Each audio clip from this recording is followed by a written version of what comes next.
Hello दोस्तों, good morning. मैं हिना गुप्ता प्रयाग प्रशिक्षण संस्थान के इस चैनल पे आप सभी का स्वागत करती हूँ। आज मैं आपको पढ़ाऊंगी इंटरव्यू के बारे में।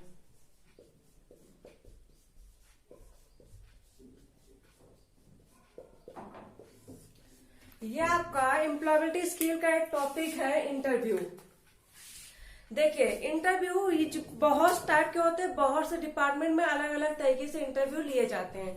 लेकिन जिस इंटरव्यू के बारे में हम जानेंगे वो हमारा आईटीआई के बेस पे है। चलिए मैं आपको बताती हूँ। जैसे कि मैंने अभी कुछ दिन पहले हमारे चैनल पर आपने वीडियो देखी होगी कि हमारे कॉलेज में कैंपस सिलेक्शन था, है ना। तो जो बच्चे आईटीआई कर लेते हैं उसके बाद वो जब कैंपस सिलेक्शन देने जाते हैं तो किस बेस पे दें, किस तरीके से दें, उनको गाइड करने के लिए टॉपिक रखा गया है इंटरव्यू। जैसा कि हमने बताया कि हमारे कॉलेज में कैंपस सिलेक्शन था, तो उसमें से बहुत से बच्चे सिलेक्ट हुए, बहुत से बच्चे सिलेक्ट नहीं हुए, है ना। तो जो ना सिलेक्ट हुए उनका रीजन क्या है, उसी के बारे में हम इसमें डिस्कस करेंगे। एक हिसाब से आप ये टॉपिक भूल जाइए। आप ये याद रखिए कि जैसे आप किसी कैंपस सिलेक्शन के लिए इंटरव्यू देने जाते हैं या फिर किसी कंपनी में आप जॉब के लिए जाते हैं आईटीआई करने के बाद, तो आप क्या क्या करेंगे, कैसे करेंगे, उसके बारे में मैं आपको जानकारी दूंगी। ठीक है। सबसे इम्पोर्टेंट, सबसे पहला चीज आता है कि जब आप इंटरव्यू जाने के लिए रेडी होते हैं कहीं देने के लिए, तो उससे पहले आप सबसे पहले क्या करते हैं।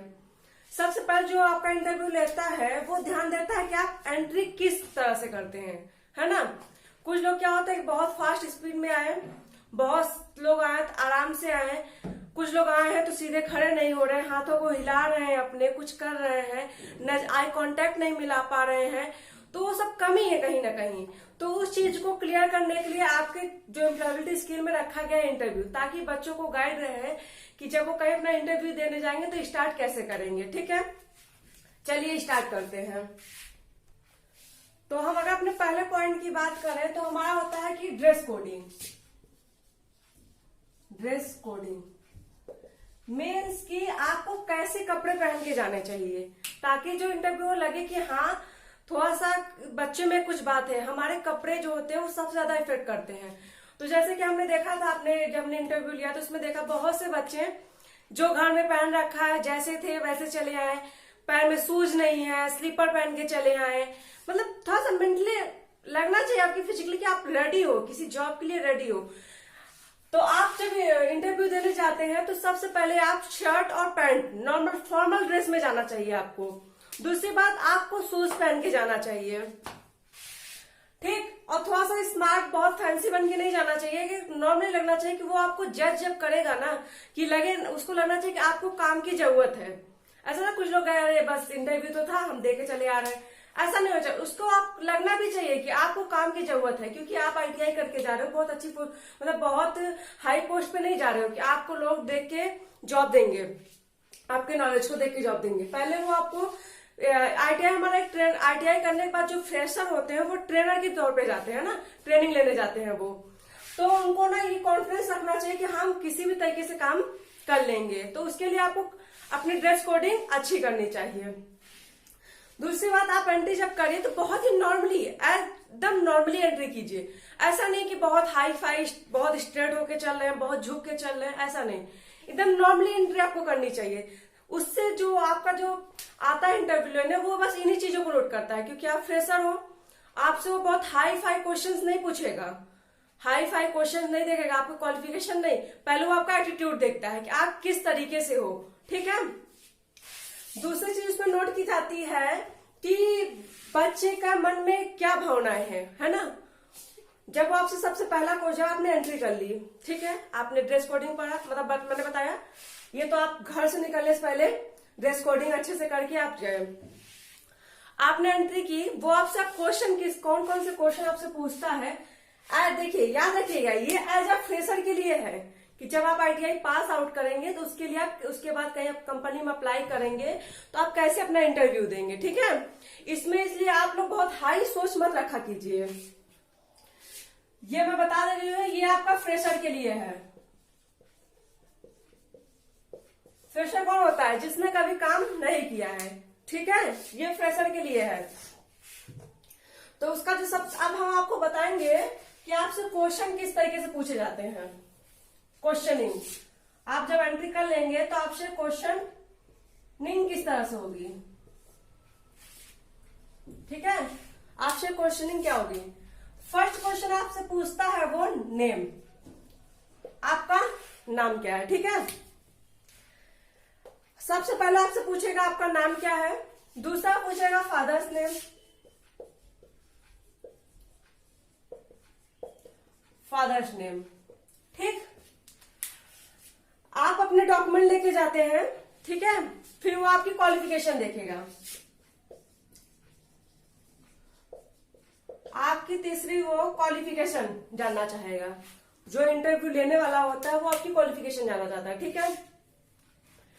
जब आप अपनी क्वालिफिकेशन बता देते हैं, इन तीनों चीज में आपका वो कॉन्फिडेंस लेवल चेक करता है, ठीक है, कि आपका कॉन्फिडेंस लेवल क्या है। उसके बाद वो अपने आपके पापा की क्वालिफिकेशन पूछता है, ठीक है, फादर्स क्वालिफिकेशन पूछता है। तो बहुत से बच्चों का रिप्लाई उस टाइम पे था कि उनके पापा कुछ भी कर रहे हैं, चाहे वो किसान है, वॉचमैनिंग करते हैं, किसी काम मतलब किसी का जॉब में है, तो जिनके जॉब में तो उन्होंने रिप्लाई किया कि हम जॉब में है। लेकिन बहुत से बच्चों का ये था कि मेरे पापा क्या है, मजदूर है, क्या है, मजदूर है। मजदूर में उसने उनसे क्रॉस क्वेश्चन पूछा गया कि मजदूरी में कौन किस टाइप का मजदूरी करते हैं, है ना। तो कुछ बच्चों ने बताया कि वॉचमैनिंग करते हैं, किसी एक पेरेंट्स का था कि वॉचमैनिंग करते हैं। तो बोला गया कि जब वॉचमैनिंग करते हैं तो आप मजदूर क्यों बता रहे हैं, है ना, कि कहीं पे दुकान है, कोई किसानी कर रहा है तब भी कह रहे मजदूर है। तो नहीं, जो आपकी रियल चीजें हैं वो बताइए कि हाँ मेरे पापा किसान हैं, मेरे पापा वॉचमैनिंग करते हैं, है ना। तो आप लोग बस ये होता है ना कि बस अगले इंसान थोड़ा सा बस बोल देते हैं कि नहीं मेरे पापा क्या करते हैं, मजदूर हैं। तो ऐसा नहीं आपको इंट्रोड्यूस करना चाहिए, जो चीज रियलिटी है वो चीज कीजिए, क्योंकि आज के टाइम पे आई थिंक सभी के पापा मजदूर नहीं हो सकते हैं। हाँ, बहुत बड़ा काम नहीं कर सकते हैं, नॉर्मली दुकान चला सकते हैं, कोई अपना अपना प्लम्बरिंग का काम कर सकते हैं, वायरिंग का काम कर सकते हैं, लेकिन सब अलग अलग है। लेकिन आप लोग क्या था, उनमें जो लोग थे उनकी थिंकिंग क्या थी, डायरेक्टली बता दी कि मेरे पापा मजदूर है। तो ये रॉन्ग क्वेश्चन था, ये चीज में बच्चों ने बहुत ही मिस्टेक की थी। इसको मैं स्पेशली फोकस से बता रही हूँ कि जो आपके पापा करते हैं उसको आप क्लियरली बताइए कि मेरे पेरेंट्स ये करते हैं, ठीक है। चलिए, इतनी चीज हो गई। ये आपको बेसिक क्वेश्चन वो पूछता है आपके कॉन्फिडेंस को चेक करने के लिए। आप फ्रेशर हैं तो वो आपसे बहुत हाई फाई क्वेश्चन नहीं पूछता है। बहुत बच्चे क्या करते हैं, डर के मारे ना पूरी जो बुक में पढ़ा हुआ है उसको पढ़ लिया कि पता नहीं कहाँ से क्या क्वेश्चन पूछेगा क्या नहीं। जब आप फ्रेशर होते हैं तो वो बेसिकली आपकी क्वालिफिकेशन से क्या क्वेश्चन पूछेगा वो आप लोग देखिए। क्वालिफिकेशन से आपसे क्वेश्चन पूछा जाता है कि आप किस ट्रेड से हो। अगर आपने आईटीआई किया है तो किस ट्रेड से किया है, अगर आपने 12th पास आउट हुए हैं तो किस सब्जेक्ट से हुए हैं, है ना। तो बेसिकली आपके ट्रेड के बारे में पूछता है कि जैसे आपने कर लिया इलेक्ट्रीशियन से, आपने जो आईटीआई किया इलेक्ट्रीशियन से, तो वो पूछेगा आप कौन से ट्रेड से हो, आप बोलोगे आईटीआई, मतलब आईटीआई मैंने किया है इलेक्ट्रीशियन ट्रेड से। तो बेसिकली आपसे इलेक्ट्रीशियन के बहुत से डीपली चीजें नहीं पूछेगा, बस आपसे पूछेगा इलेक्ट्रीशियन में होता क्या है काम है ना। बहुत से बच्चे घबरा गए थे इस चीज पे। अगर पूछ लिया गया फिटर ट्रेड से हो तो फिटर ट्रेड में अपने फिटर ट्रेड में क्या होता है, वेल्डिंग में क्या होता है ना, वेल्डर ट्रेड से तो वेल्डर में क्या होता है। तो आपको कम से कम ये तो, अगर आपने आईटीआई किया है तो बेसिकली आपको अपने ट्रेड के बारे में तो पता ही होना चाहिए, है ना।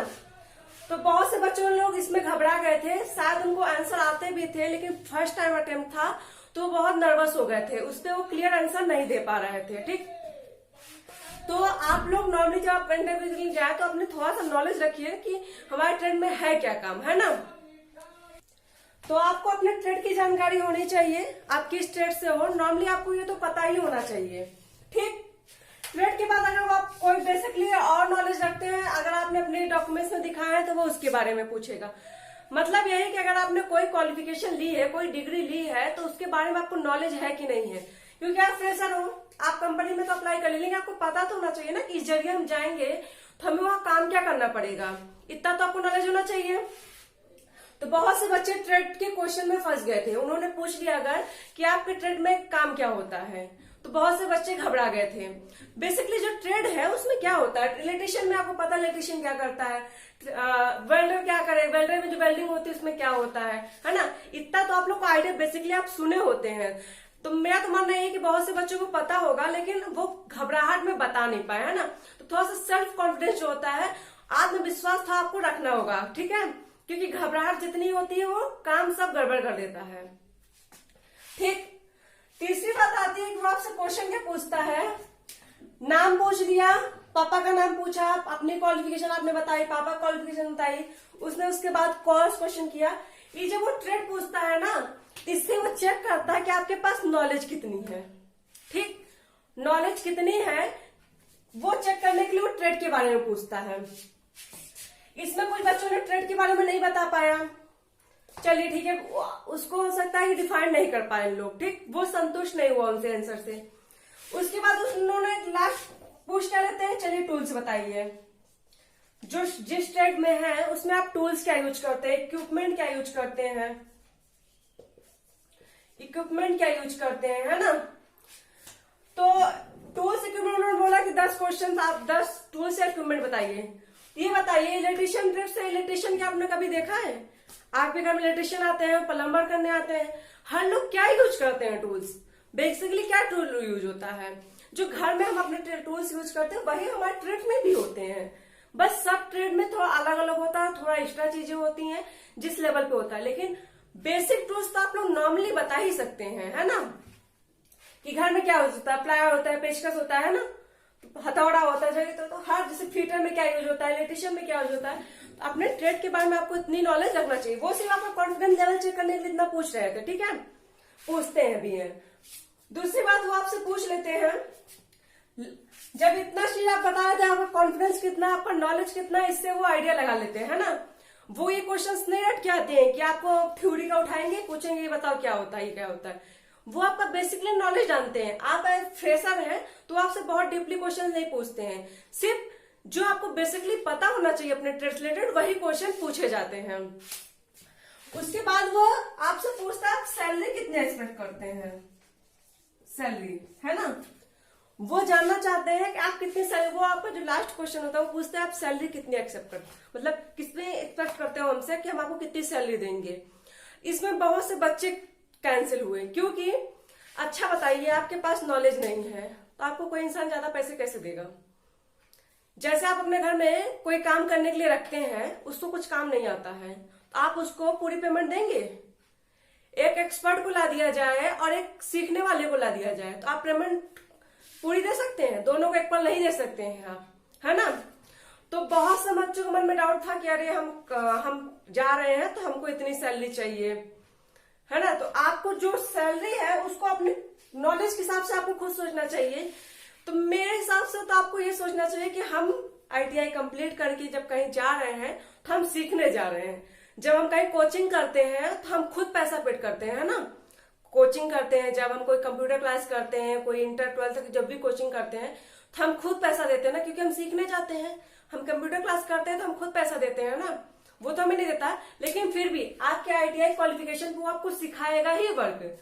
जब आप कंपनी में पहली बार जाओगे तो कोई काम आपको पहले से तो आता नहीं रहेगा, आपने ITI में जो ट्रेनिंग ली है उसी को मतलब वो तो यहाँ पे आपने सिर्फ सीखा है ना, वहां आप करने जा रहे हो, वहां आप और अच्छी चीज सीखोगे। यहाँ पे आपने नॉर्मल प्रैक्टिकल किया है, लेकिन वहां वो काम करके आपको दिखाना है। एक हिसाब से आप सीखोगे ना, तो सीखने के लिए वो आपको जो पैसा दे रहा है उसमें आपको संतुष्टि होनी चाहिए। लगभग बच्चे इसी में सिलेक्ट नहीं हो पाए, जो नॉन सिलेक्ट मतलब जो सिलेक्ट नहीं हो पाए हैं वो सिर्फ सैलरी से रुक गए हैं, क्योंकि उन्हें चाहिए होता है कि बच्चे का ये होना चाहिए कि मुझे सीखना है ना। लेकिन बच्चे क्या है कि हमें पैसे मिलने चाहिए, कमाना है हमको अच्छे से। ठीक है, जिनकी प्रॉब्लम्स है, उन्हें जरूरत है पैसे की, वो ठीक है, लेकिन अगर आप फ्रेशर हो तो आपको इस बात में ध्यान रखना चाहिए कि हमको काम नहीं आता है, हम जाके वहां सीखेंगे तो वो हमें पूरी पेमेंट नहीं दे सकते हैं, ठीक है। तो आप कहीं भी जाएंगे इंटरव्यू के लिए, मैं ITI के लेवल पे बता रही हूँ, ठीक है, एज अ फ्रेशर, तो उसमें आपसे ये क्वेश्चन जरूर पूछा जाता है कि आप सैलरी कितनी एक्सपेक्ट करते हो, ठीक है। तो सैलरी आप लोग जो नॉर्मली हमारी जरूरत है उसके हिसाब से ध्यान में रखते हुए आप लोग को बोलना चाहिए। ऐसा नहीं है कि आपके पास क्वालिफिकेशन भी नहीं है, नॉलेज भी नहीं है, आप को वहां ले जाकर वो सिखाएगा भी और आपको पेमेंट भी पूरी चाहिए। ऐसा नहीं हो सकता है, ठीक है। इस बात को नेक्स्ट टाइम जब आप लोग इंटरव्यू दीजिएगा या फिर कहीं भी ऐसा नहीं है कि आप इस बार सिलेक्ट नहीं हुए तो नेक्स्ट टाइम सिलेक्ट नहीं होगे, तो नेक्स्ट टाइम आप जब देने जाइएगा तो इस चीजों को ध्यान में रखना है। इसी बात पे हमें कुछ बच्चों ने बोला कि मैम इस पे थोड़ा सा एक्सप्लेन कीजिए, तो हम वहाँ पे इंटरव्यू जब हो रहा था तो हम वहाँ पे मौजूद थे, तो हमने जो बच्चों में कमियां थी उन्हीं को मैंने एक्सप्लेन किया है, ठीक है।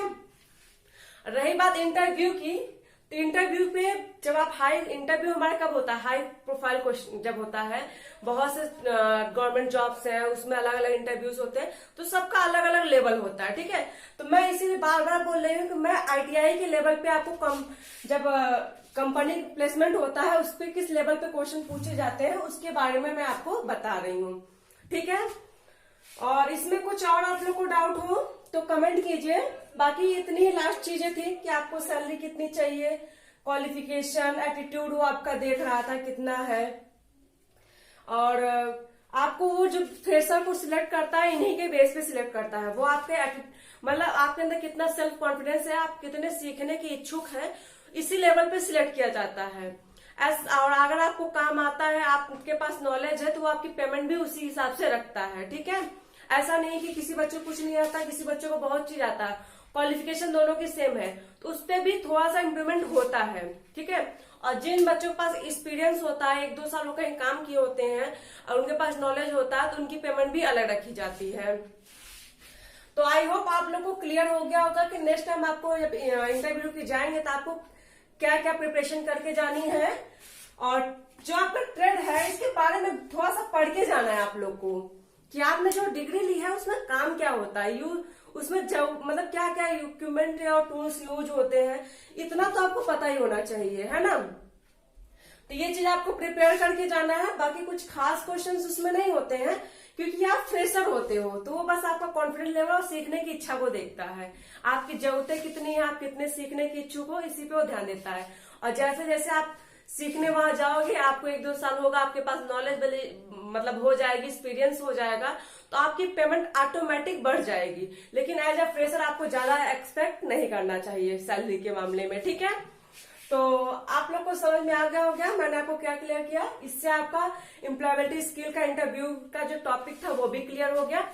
अगर मैं वैसे इंटरव्यू के बारे में पढ़ाती तो इसमें बहुत सी हेडिंग में आती कि आपको एक मिनट मैं इसको इरेज कर देती हूँ फिर लिख के बताती हूँ। हाँ, तो देखिए अगर बुक के हिसाब से मैं आपको मतलब जो हमारे सिलेबस के हिसाब से वो तो मैंने बेसिकली जो मेरा एक्सपीरियंस था उसके लेवल पे मैंने आपको बता दिया, लेकिन बुक के हिसाब से होता है कि आप तैयारी कैसे करें,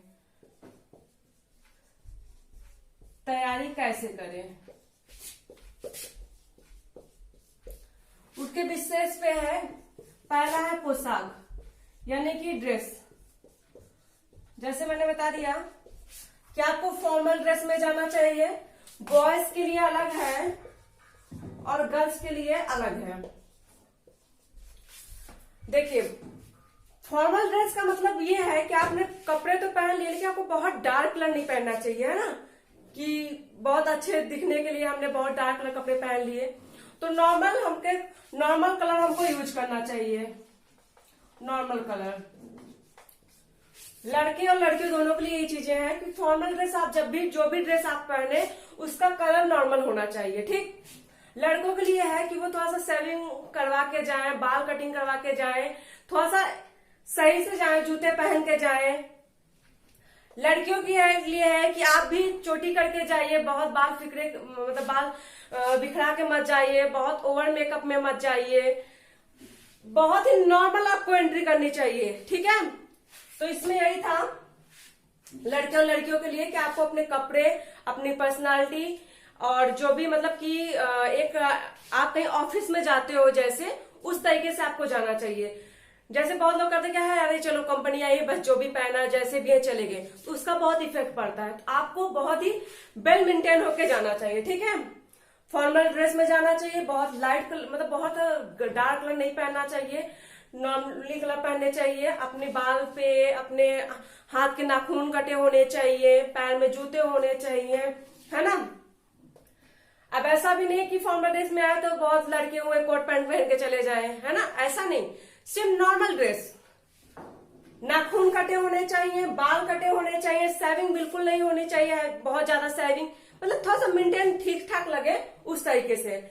स्पेशली लड़कों के लिए नहीं है, लड़कियों के लिए भी है कि उनको भी अपने ओवर एक्टिंग में नहीं जाना चाहिए कि बहुत बाल में एकदम खुले करके मेकअप करके चले गए, ऐसा नहीं होना चाहिए, फॉर्मल होना चाहिए, ठीक है।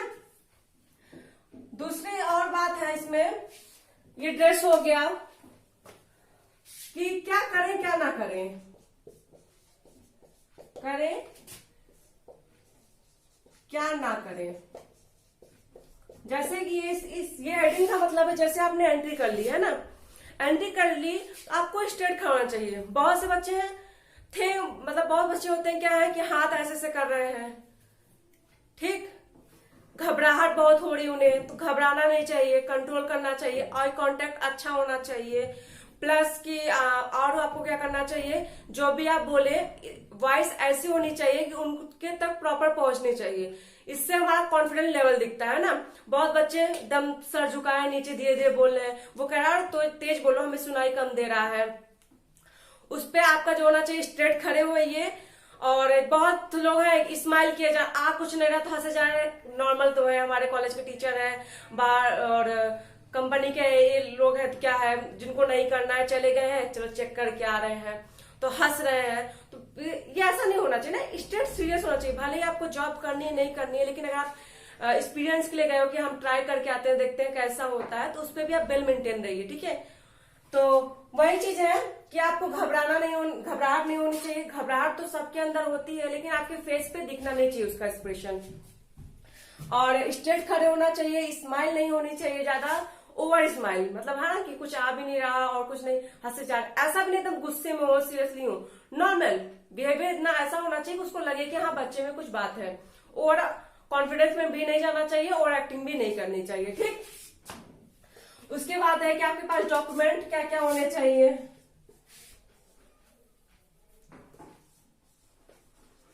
डॉक्यूमेंट में आपके पास जितने डॉक्यूमेंट, जितनी भी आपकी क्वालिफिकेशन हो, डॉक्यूमेंट आपके पास होने चाहिए। फोटो होनी चाहिए, आधार कार्ड होना चाहिए, हाई स्कूल किया आपने, इंटर किया है, ग्रेजुएशन किया है, ITI किया है, डिप्लोमा किया है, जो भी किया है वो आपके पास आपके सर्टिफिकेट होना चाहिए, जीरोक्स भी होना चाहिए, ठीक है। तो इतना ही चीजें था। और भी इसमें बहुत से पॉइंट है कि आप किस तरह से अपने आप को प्रेजेंट कर सकते हो, वो चीज आपके अंदर क्वालिटी अच्छी होनी चाहिए, ठीक है। क्लियर हो गया आप लोग को, समझ में आ गया। ये आपके बुक्स के अकॉर्डिंग था और मैंने आपको जो हमारा एक्सपीरियंस था, हमारे कॉलेज में जो बच्चे आए हुए थे और जो था वहां पे माहौल, उसके हिसाब से मैंने आज आपको बताया है। ये हमारे कॉलेज के बच्चों के लिए बहुत ही बेनिफिट होगा और बाहरी बच्चों के लिए बहुत बेनिफिट होगा। उन्हें जिसका सिलेक्शन हो गया उनके लिए कॉन्ग्रेचुलेशन, और जिनका नहीं हो निराश ना हो। तो उम्मीद करते हैं कि आप नेक्स्ट टाइम जब भी आप किसी इंटरव्यू में जाएंगे, कैंपस सिलेक्शन के लिए जाएंगे, तो आप इन बातों का ध्यान रखेंगे। इससे रिलेटेड आपको और कुछ जानना होगा और कुछ अगर आपको पूछना है तो आप हमें कमेंट कर सकते हैं। मैं उम्मीद करूंगी आपके वैसे सारे डाउट्स क्लियर हो गए होंगे। अगर फिर भी कोई डाउट रहता है तो आप मुझे कमेंट कीजिए, और अगर मेरी वीडियो अच्छी लगे तो प्लीज लाइक कीजिए एंड सब्सक्राइब कीजिए। Thank you.